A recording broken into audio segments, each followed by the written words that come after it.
How you doing there? Welcome back to Babylon Talmud. Today we're studying Daf Kuf Tes, Daf 109 of Masechta Yevamos, friends. Today's another two Mishnah day. I was talking about like Yibum and stuff, some Meun, things like that. Some interesting kind of Agadata, kind of, not quite Agadata, but maybe like almost kind of Agadata on Daf Kuf Tes Amud Beis. So, friends, let's jump in. We're all the way at the bottom of Daf Kuf Tes Amud Beis at the Mishnah. Says the Mishnah, Magayish Sa'isha Ve'chzira Muteris Liyavim. So let's talk an interesting Inyan. So you have Reuven. I'm just going to roll up my shirt sleeve if you don't mind. You have Reuven. Reuven's married to Sarah. They get divorced. Now, when they get divorced, so Reuven's brother Shimon is also Alyssa. Which Alyssa is that? Oh, she's in Nepal now. Wait, 1 second. Wait, let's see. What's this? Oh, it says, oh, wow. She's in, Should I join Elisa? 1 second. Oh, Rebecca joined her. Oh, great. Okay, great. Anyways, great. So, right, I'm rolling up my sleeves and recording Babylon Talmud. Right, that's what I'm doing. So, right. So, when Reuven and, Sarah get divorced, so then Shimon is not allowed to marry Sarah because it's Grushas Achim, right? Because Sarah is divorced from his brother Reuven. So that's not allowed. But they get remarried. And then Reuven dies. So the Tanakama says that, okay, well, they got back together, then Reuven died. So Shimon can do Yibum with Sarah. Rebbe Elazar Oser. Rebbe Elazar says, no, Shimon cannot do Yibum with Sarah. We'll have to understand why. Okay. Okay. Similarly, if Reuven is married to Sarah, now Sarah is a Yisoma Ketana Aish, they're only married Midirabana. Ve'chzira, and then they get divorced, but then they get back together. Muteris liyavim. Tanakama says that that Shimon would be able to do Yibum with Sarah if Reuven dies. Rebbe Elazar says also Ketana she'isia avia. Now this has come up before. Ketana she'isia avia. That if you have a ketana and her father marries her off, so that's kedusha midoraisa, right? The father midoraisa has the ability to marry off his ketana daughter. When his garsha, but then they get divorced. Ki yisoma b'chayu ha'ov. So then, Sarah becomes like a yisoma b'chayu ha'ov. Her father is no longer able to marry her off midoraisa. And therefore, if she gets married to anybody, it's only going to be midirabanan at this point, and she can leave with Meun.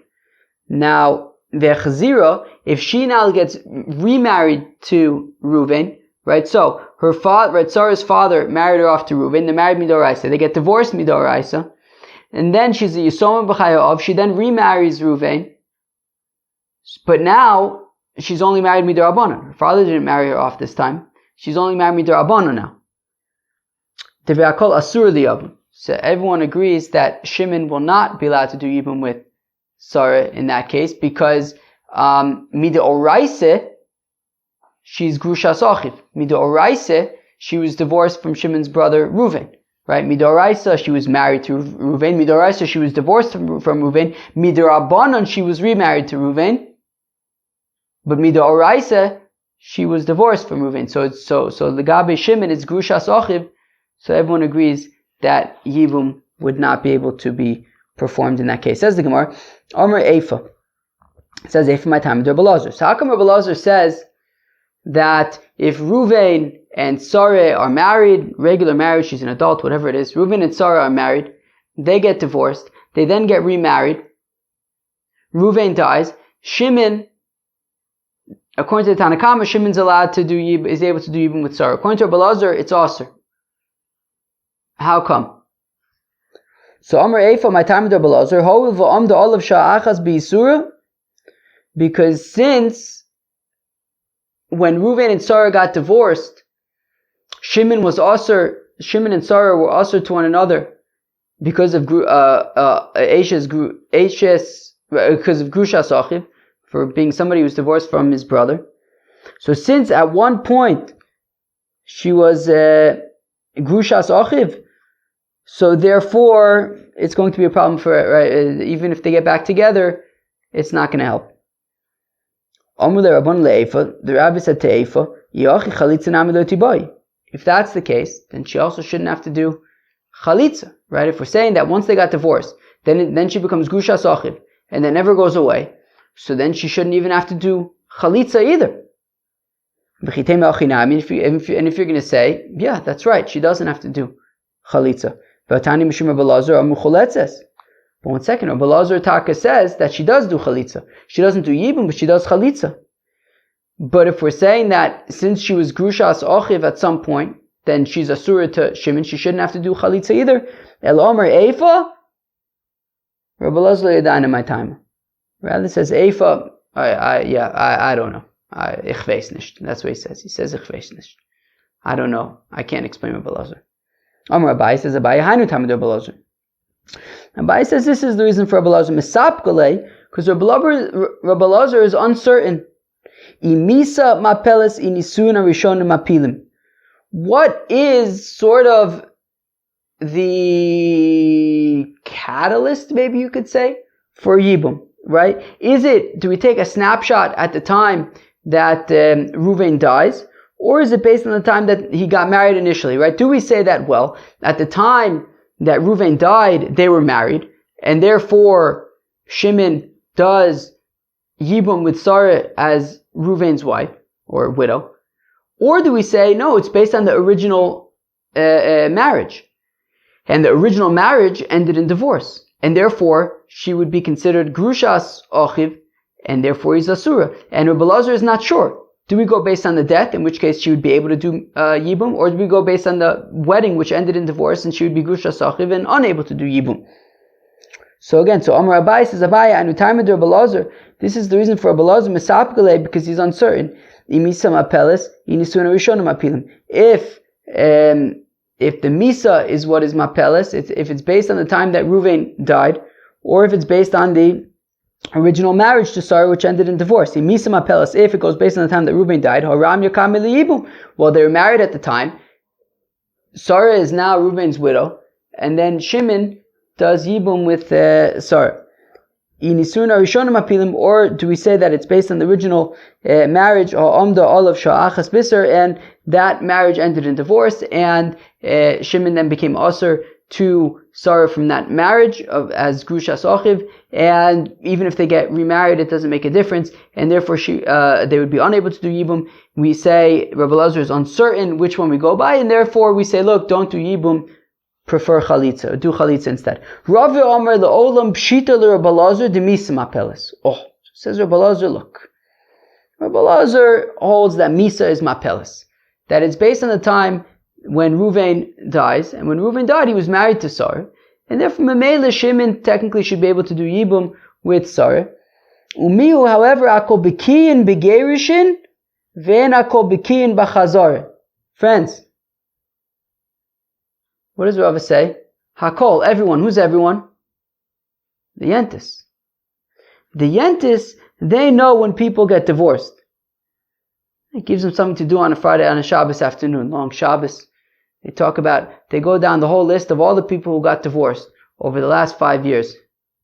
It's like 100 bottles of beer on the wall, but the Yenta version. They just go through all the people who got divorced. The Yentas, they know everyone who got divorced. But they don't necessarily know everybody who got back together. Alright, fine. Okay. What do you mean? I don't know. I have to get into the mindset of a Yenta. Okay, whatever. Fine. Anyways, apparently the Yentas, they know everybody who got divorced. They don't necessarily know everybody who got remarried. I would imagine that the Yentas would know everything. But whatever. Apparently they don't. Again, I'm not a Yenta expert.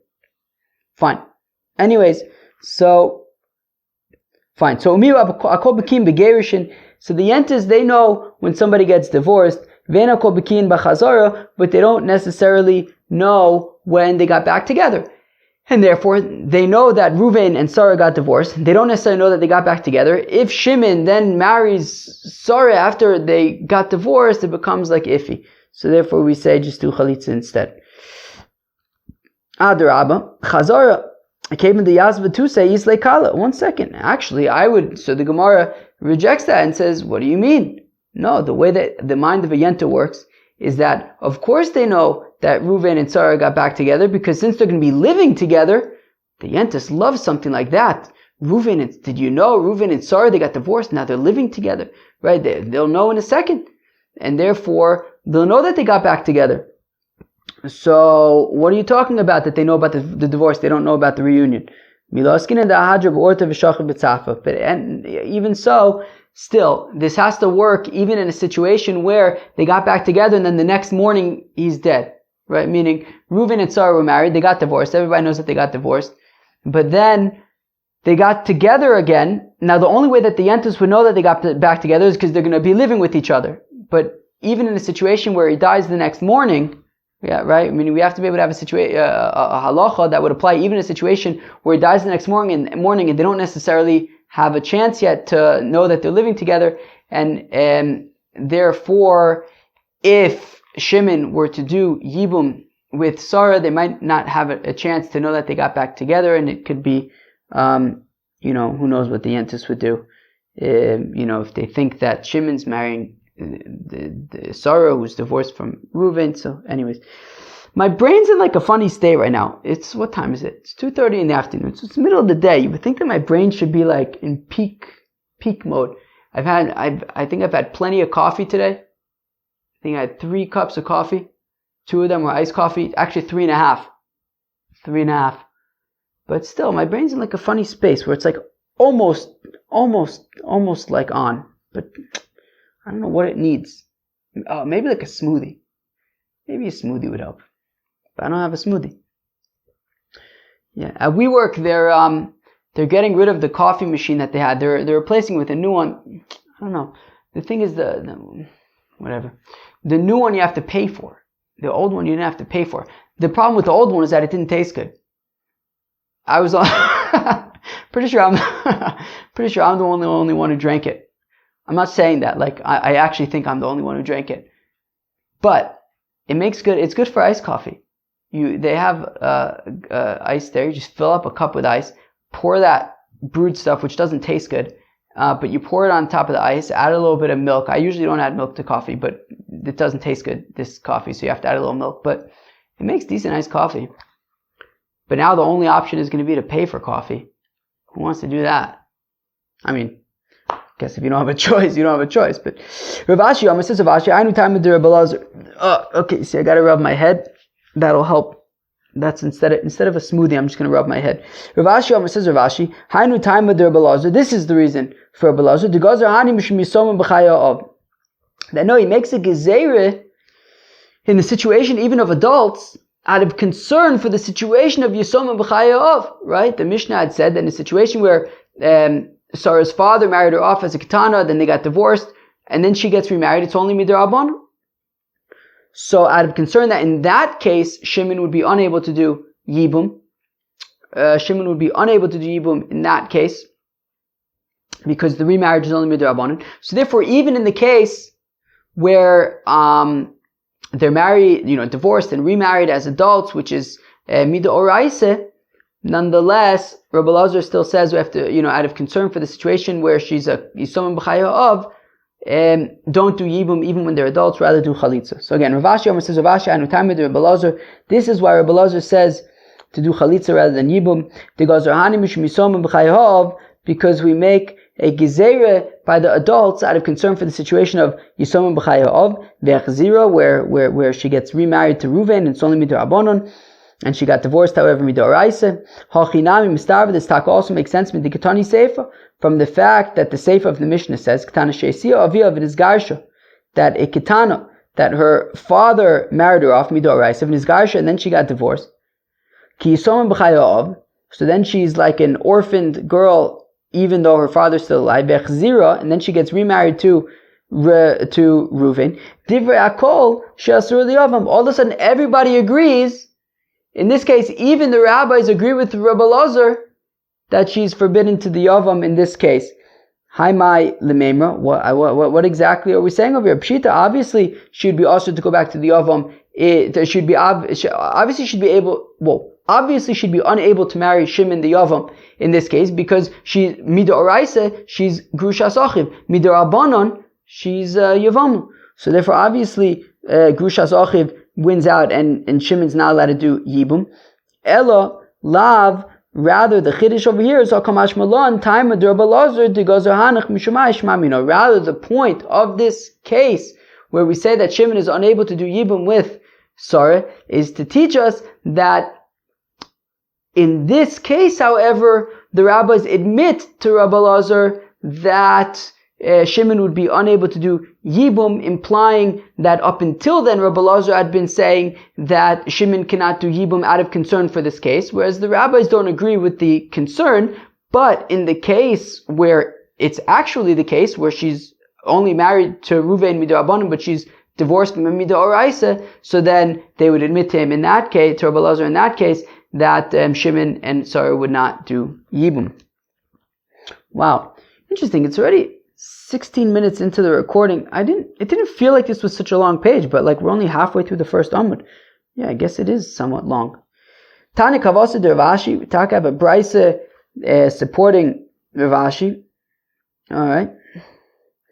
We have a Brisa supporting Ravashi who says that the reason for Rabbi Lazar saying that she has to do Chalitza, she cannot do Yibum, is out of concern for the situation when she's only married to Ruvain Midarabanan, but divorced Midoraisa. Tani Kavasa de Ravashi, Modim Chacham Rabbi Lazar, that the Chacham admit to Rabbi Lazar, Biktana Sheisia Avia, by a Kitana that her father married her off Midoraisa, V'niskarsha, and then she got divorced Midoraisa, Hare Kisomim B'chaya Av, now she's like a orphan even though her father's alive, V'echzira, if she gets remarried to Ruvain, Shasur Liyavam, that Shimon would be also to do Yibum with Sarah Mipnesha Gerusha, Gerushin Gemurim, because her divorce is Midoraisa, Vein Chazarasa Chazar Gemura, whereas when she goes back to Ruvain, it's only Midorabanan, and therefore the remarriage midarabanan, and then Reuben dies, which makes her a Yevama midarabanan, would not override the fact that she's been divorced from Shimon's brother Reuben midoraisa.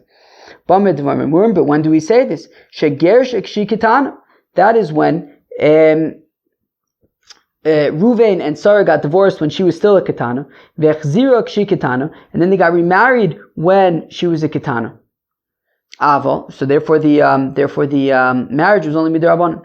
Aval gersha k'shi ketana, but if they got divorced when she was a ketana, ve'achzira k'shi gedola, but then they got remarried when she was a gedola, when she was an adult. Inami achzira k'shi ketana, or that they got remarried when she was a ketana begodla etzlo, but then she got older, vames, and by the time that Reuven died, she was already an adult, and by that point they were married midoraisa. O choletzes o misyabemes. So in that case, Shimon can either do yibum or do chalitza. Mishum Rabbi Lazar amu choletzes v'lo misyabemes. Whereas according to this brisa, Rabbi Lazar says no. Even in this case, she would still do chalitza and not yibum out of concern for when she was a ketana, and it would only be midrabanan. So we see that the concern of Rabbi Lazar is out of, that we make a gezerah of even when it's midoraisa, out of concern for a case where she got remarried midrabanan, but was divorced midoraisa, and she'd be unable to do yibum. Ba'mine Rava Rav Nachman, Rava asks Rav Nachman, Tzarasama, what about the tzara? Right? If we take a look at the first case in the Mishnah, so you have Reuven, right? We're talking about adults over here. You have Reuven is married to Sarah. They get divorced. They then get remarried. Reuven then dies. Rabbi Lazar says she has to do chalitza, she can't do yibum. What about if there was Rivka? What about if there was a tzara, a co-wife? Can she do yibum, or does she also have to do chalitza according to Rabbi Lazar? But Rav asked Rav Nachman, what about Sarah's co-wife Rivka? When Sarah gets divorced and then remarried, and then Reuven dies, so we say that according to Rabbi Lazar, Sarah does chalitza. What about Rivka? Amar lei, he gufa gzerva, nekum v'nigzor gzer l'gzera. To which Rav Nachman says, what do you mean, Rav? The fact that Sarah does chalitza and not yibum is only a gezerah out of concern for the situation where they're only married midrabanan. So that itself is only a gezerah. And then what? You're going to say that the co-wife Rivka has to dafka do chalitza, cannot do yibum, out of concern for the fact that Sarah has to do chalitza and not yibum, out of concern for the fact that maybe she'll be a ketana and only marry Rabbanon. The fact that Sarah herself does chalitza is only gezerah. We're not going to make Rivka also do chalitza out of a gezerah for the gezerah of Sarah. V'atanya mishum Belazar amru hi v'tzaras choletzes. But Rava asked, but one second, we have a brayse that says that in the name of Rabbi Belazar they said that she and her co-wife do chalitza. Wait a second, hi v'tzaras sakadaitich, obviously not her and her co-wife are doing chalitza. Elalab ohi otzaras choletzes. So must be that the way to understand this brayse is that what Rabbi Belazar is saying is that either Sarah or Rivka do chalitza, but dafka chalitza, not yibum. Lav tarutze kamatzaratsta. So Rav Nachman says, meh, that's not such a good proof. Tzritzach, answer it like this: He choletzes tzarasa or choletzes omisebemis. That Sarah has to do chalitza. Rivka, on the other end, could either do chalitza or yibum. Now we get to a new Mishnah, Shnei Achin. So you have two brothers. Oh my gosh, we haven't been in this like two brothers, two sisters mode for like a while. Friends, what? One second. Is my phone... Excuse me. Anyways, I was saying that we haven't had these like Reuven, Shimon, Reuven and Shimon are married to... What was it? Reuven and Shimon are brothers married to Rachel, Sarah and Rivka, our sister. What? Reuven and Shimon are married to Sarah and Rivka. Sarah and Rivka are sisters. Like all that stuff. Like that used to be like every day. We haven't had that in a while, but it's kind of coming back a little bit. Friends, I'll tell you. Earlier today I was learning a daf. I was preparing, not this daf. It's a headache daf, friends. It's a headache daf. Remember at the beginning of the Masechta we had headache dafs? Like you'd finish the daf, you mamish have a headache. We have a headache daf coming up. But as I've been pointing out a lot recently, there's less than 15 daf left in the whole Masechta. So halt cup, take Advil, whatever you need for the next 2 weeks. But then we're moving on to Ksubis. Okay, fine. So it says the Mishnah, Shnei Achin Nesuin, the Shtei Achayos Yisom Misketanis. Fine. So you have two brothers, Reuven and Shimon. They're married to Sarah and Rivka. Sarah and Rivka are sisters. Fine. Now, they're also, Ketanos, Yisomos, so they're only married midrabanan. Reuven and Shimon are only married to Sarah and Rivka, who are sisters midrabanan. Umeiz ba'ala shel achas me'en. Reuven dies. Halezu probably, teitze mishum achos isha. So what does Sarah do? Well, Shimon is married to her sister. So Mimele, she can go and have a good time, do whatever she wants. She's not doing yibum with Shimon. V'chein shtei charashos and chershos, and the same thing would apply to if you have two sisters who are deaf and mute. So they would not. So they're also their marriage is only midirabanan. So basically, it's similar to the ketanas in this case, because the marriage is only midirabanan. Fine. Gidola v'ktana. So now, what about the case? We've seen this before. We even saw it in Masechta Brachos. But anyways, what if Reuven and Shimon are married to Sarah and Rivka? Sarah and Rivka are sisters. Sarah is an adult. Rivka, and they're both Yisomis, right? They're both orphans. Sarah is an adult. Rivka, however, is a ketana, so she's only married to Shimon midarabanan. So Reuven and Sarah are married midaraisa. Shimon and Rivka are only married midarabanan. Fine. Where am I? So Gedola v'ktana. So if Sarah is an adult, Rivka is a ketana, is a minor. Meiz ba'ila shel ketana. Shimon dies. Now Reuven and Sarah are married midoraisa. Now you have Rivka. Rivka was only married midorabanan to Shimon. Now Rivka needs to do yibum with Reuven. But Reuven's married to her sister Sarah midoraisa. They're adults. So Rivka is P'tura. Fine. Teitze Aktana, Rivka is P'tura, and she can go and do whatever she wants. Mishum Achos Isha, because she is the sister of Reuven's wife, Sarah. Meiz ba'ila shel gedola. But what happens if Reuven dies?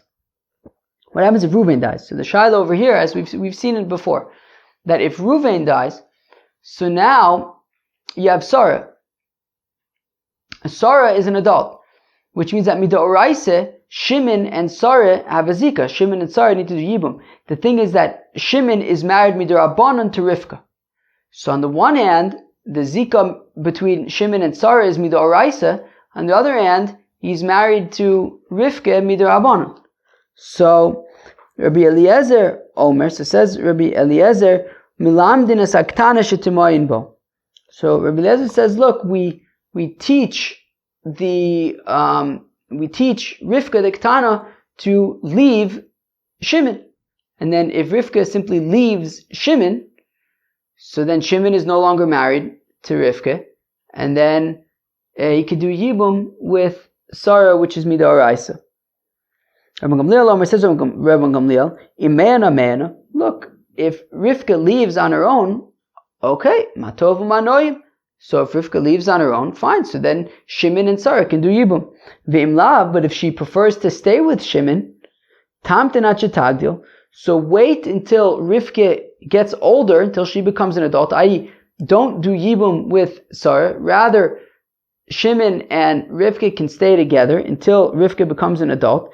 V'teitza alezu mishum achos isha, at which point, and the Gemara later on is going to ask about what exactly needs to happen when she becomes an adult, but for now let's just say that once Rivka becomes an adult, then she and Shimon will be married midoraisa.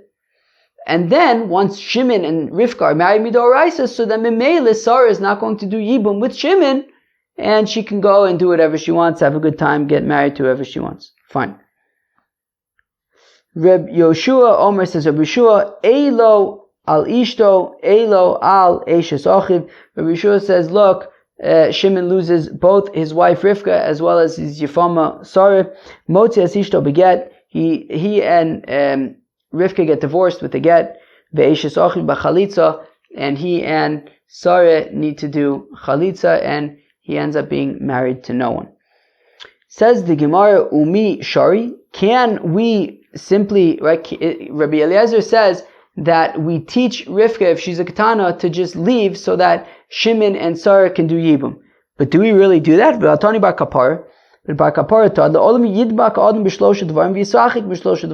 Kapar, a fellow should generally try to do there are three things that a fellow should do, and three things that a fellow should not do. Yidbak b'shlosh dvarim, there are three things that he should do. B'chalitzu v'aval shalom v'afaris nedarim.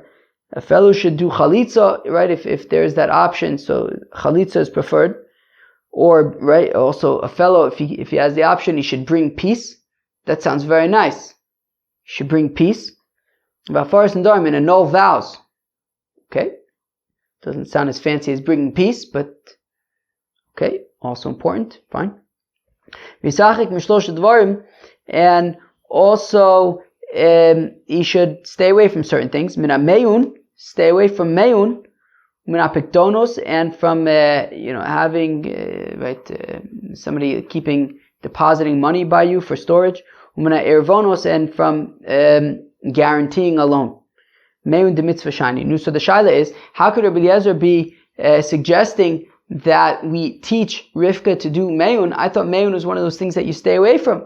So meyun de mitzvah shiny, yeah, but this is different because this is meyun in the context of a mitzvah, right? We're teaching her to do meyun so that Shimon and Sarah can do yibum, which is a mitzvah. Okay, fine.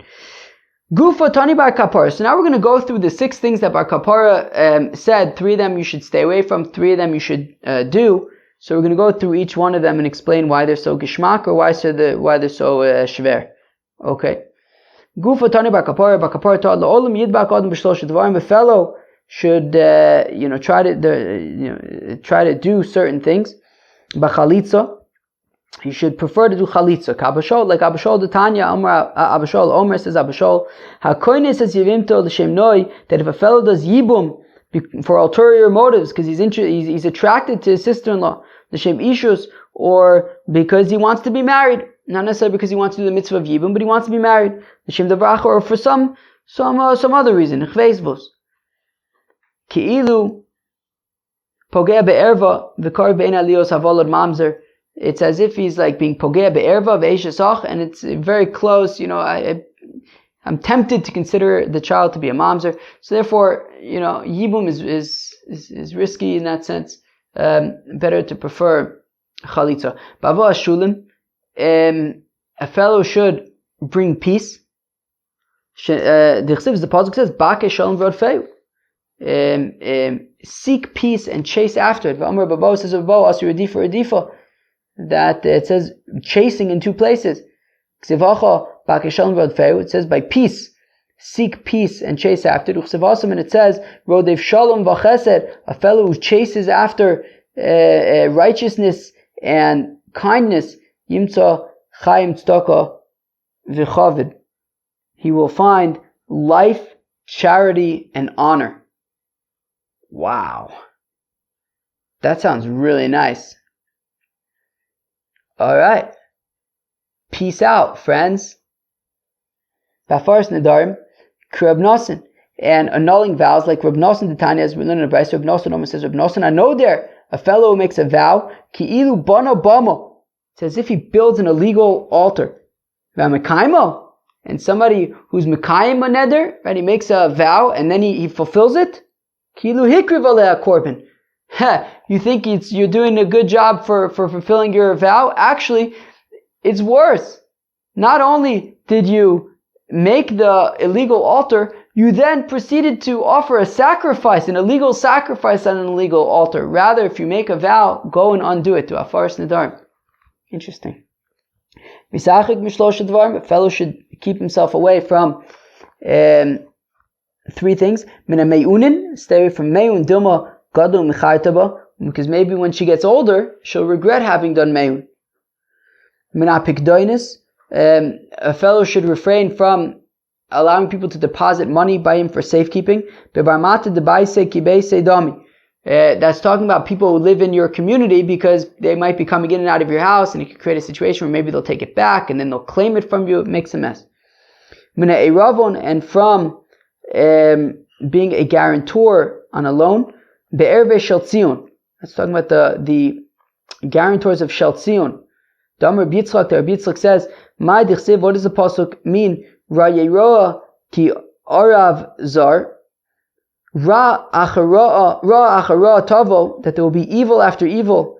Lemekable gerim, to those who accept converts. V'la'arve Shel Tzion, and to the guarantors of Shel Tzion. L'sokei atzmo l'dvar locha, and somebody who I don't know, sticks himself into halacha. Mekable gerim, those who accept proselytes. Reb Chabal, like Reb Chabal, Reb Chabal says, Reb Chabal kashim gerim li'isok sapachas be'or, that proselytes are difficult for Israel, like saras on the skin. Okay, I think there are different ways of understanding that. Erve Shel Tzion, the guarantors of Shel Tzion, the Avdei Shaluv Dots, that what they would do is in Shel Tzion, basically if you were a guarantor on a loan, they would just go straight to the guarantor, which I guess was shver, so don't do that. Alright? And somebody who sticks himself into halacha, I guess passing halacha. Well, let's see. The Tanya is we learn in a Brayso. Rabbi Yossi says, Rabbi Yossi, Kol Omer, Ein lo Torah, Ein lo Torah. Says Rabbi Yossi, if a fellow says that he doesn't study Torah, so he doesn't study Torah. Pshita, isn't that obvious? Meaning if he doesn't study Torah, he's not going to get reward for studying Torah. Well, obviously not. Kol Omer, Ein lo Ela Torah, Ein lo Ela Torah. No, rather what it's saying is that a fellow who says that all he does is study Torah, but he doesn't actually do the mitzvahs. So then all he's going to have is a reward for studying Torah, but not for doing the mitzvahs. So Nami Pshita, this is also obvious. El da afilu Torah ein lo. No, so rather the Chiddush here is that somebody says that all he does is study Torah, but he doesn't actually do mitzvahs, so then he doesn't even get the reward for studying Torah. My time outcome, Amr of Papa says, Papa, Amr Kro, Lamatim Basisem. Because the Pasuk says that you have to learn them, but you also have to do them. Somebody who does them can get reward for having studied them. But if a fellow doesn't do the mitzvahs, he only learns about them, so he doesn't get the reward for learning about them. You have to learn about them and you have to do them. Alternatively, really it's like we said earlier, that a person who says that all he does is study Torah, and he only gets reward for studying Torah, and it's talking about a situation where he teaches other people, then those people go and they actually do the things. So you might think that, sure, he only studied Torah, he didn't actually do the mitzvahs, but he taught other people and those people did mitzvahs. Maybe he would get reward for the other people's doing mitzvahs after he taught them. Kamash Milan, that no, if he only studies Torah, he only gets reward for studying Torah, not for doing mitzvahs. V'baisema, or if you want, I will say, Tokei Atzmo Dvar Locha B'Dayana, it's talking about a judge, the Asi Dina Lekame, that a case came before him, V'Gomer Halacha, and he didn't quite know the halacha at hand in the case. However, Midami Milsa LeMilsa, but he knows something similar. So he figures that they're similar enough and that he has what he needs to make a ruling. V'Isle Rabba, now he has a teacher he has a Rebbe in the community that he can ask. V'lo Azumashu. But he doesn't go and ask. That is something that you should stay away from. If you can go and ask. The Amar Shmuel bar Nachman, Amar Rabbi Yonasan, La'olam Yiradayin, a judge should see himself kiluchev munachas lo ben yarechosav, as if a sword is resting between his thighs. V'gerim psucha lo mitachtov, and hell is open beneath him. Shenemar, as the pasuk says, he named Mitosu shel Shlomo shishim giborim saviv lo, that the bed of Solomon, there were 60 mighty fellows surrounding it. Migibor Yisrael, from the mighty of Israel. V'gomer mipachad balelos mipachad shel gehenim shedom lelayla, out of fear of hell, that it's like night. So a fellow who's judging, it's like there's a sword between his thighs and hell is open beneath him.